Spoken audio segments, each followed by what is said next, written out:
Welcome back to the channel. We are going to pay tribute to 5 incredibly talented actors who sadly left us on this day. These were true legends of the screen who left an indelible mark on the world of entertainment with their iconic performances. From comedy giants to dramatic powerhouses, we will honor their memories and celebrate their immense contributions to the art of acting. So let's dive in and remember these fallen stars. Curt Hennig. Our first great loss on this day is Curt Hennig, known by his iconic wrestling persona, Mr. Perfect. While primarily a wrestling superstar, Hennig did make some memorable appearances on the big screen as well, showcasing his natural charisma and comic timing. Born in Minnesota in 1958, Curt was a gifted all-around athlete who excelled at multiple sports before finding his true calling in professional wrestling in the 1980s. His Mr. Perfect gimmick, complete with bodysuit and towel, instantly made him one of the most popular heels of his era thanks to his arrogant persona and incredible in-ring skills. Jill Clayburgh. From a wrestling legend to a true dramatic force, we shift our spotlight to the immensely talented Jill Clayburgh, who passed away on June 18, 2010, at the age of 66 after a 21-year battle with chronic lymphocytic leukemia.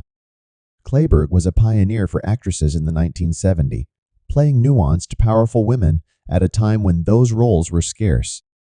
She earned 2 Best Actress Oscar nominations, first for the 1978 comedy drama An Unmarried Woman, which is considered one of her most iconic performances.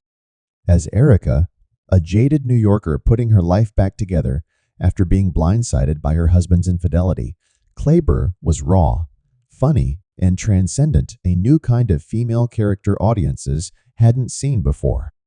Her second Oscar nod, starting over opposite Burt Reynolds. Clayburgh's natural presence and emotional depth also shone through in films like Semi-Tough with Chris Christopherson and 1983 Hannah and Her Sisters with Mia Farrow. Richard Franklin. The next fallen star we're honoring is Australian filmmaker Richard Franklin, who passed away on June 18, 2007, at the age of 63 after suffering from a stroke. While he isn't a household name, Franklin left an indelible mark on the slasher movie craze. In 1943, Franklin worked his way up from television commercials to get his first big directing break with the 1976 horror dramedy Peak starring Mel Gibson. But his true masterpiece would come 2 years later with the release of Patrick. Patrick told the unsettling tale of a comatose young man with telekinetic powers who develops an unhealthy fixation on his new nurse, played by Susan Penhaligon. Franklin's stylish direction, the eerie premise, and creepy practical effects made Patrick a cult classic of the Ozploitation horror movement. Franklin followed that up with another chilling slasher hit, Road Games, in 1981. This very tense thriller starred Stacy Keach and Jamie Lee Curtis as hitchhikers being stalked by a potential serial killer in the Australian outback. Expertly ratcheting up the suspense and fear, Franklin proved himself a master of the genre. While he worked consistently up until his passing, the Australian filmmaker never quite recaptured the macabre magic Marlon Brando.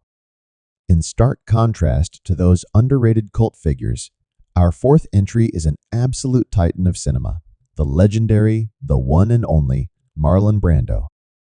It was on June 18, 2004, that the world lost this truly iconic actor at age 80 after several years of poor health declining due to obesity and other ailments.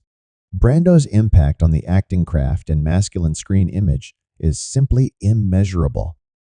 From his electrifying, Oscar-winning performance as the brooding Stanley Kowalski in A Streetcar Named Desire to his raw turn as Terry Malloy in On the Waterfront, another Oscar winner, to his definitive portrayal of Vito Corleone in The Godfather, Brando created new templates for how leading men could convey power, vulnerability, and complexity.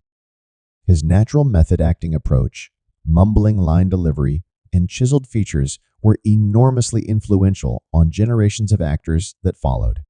Roger Ebert.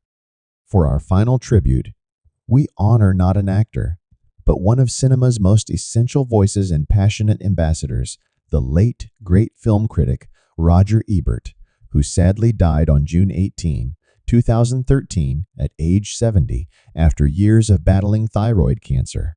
Though never appearing on screen himself, Ebert played a vital role in shaping how people interacted with and appreciated movies for over 40 years. Getting his start in 1967 as the Chicago Sun-Times movie critic at just 24 years old, his accessible but insightful reviews analyzing films through a personal, intellectual lens earned him widespread respect and popularity in an era when critics were generally not public figures. This all changed when Ebert teamed up with Gene Siskel on the PBS show At the Movies with Gene Siskel and Roger Ebert in 1986. Thank you for watching. Like, share, and subscribe to our channel.